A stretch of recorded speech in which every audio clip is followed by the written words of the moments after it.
In this video, I will be showing you how to create a color palette in Canva. Let's get started. I'll start by clicking on Custom Size and selecting a standard 8.5 by 11-inch document from my recent layouts. Once the blank canvas loads, I'll head over to the Elements tab on the left sidebar and select the Photos category. I'm going to browse through the trending images to find something with a cohesive color story. I'll scroll until I find an image that fits the vibe I'm going for, like this aesthetic photo of a candle with pink floral accents.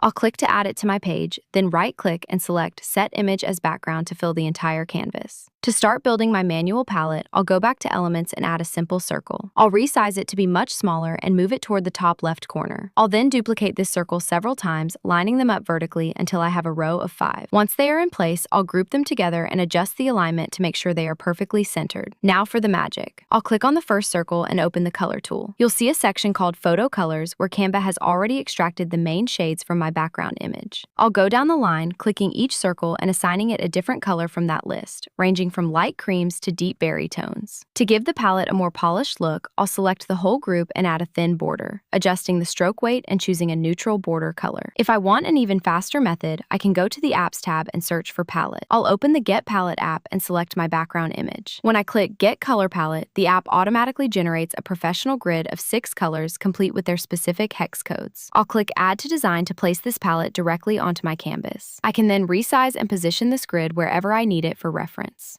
This is a total game changer for keeping your designs consistent and beautiful.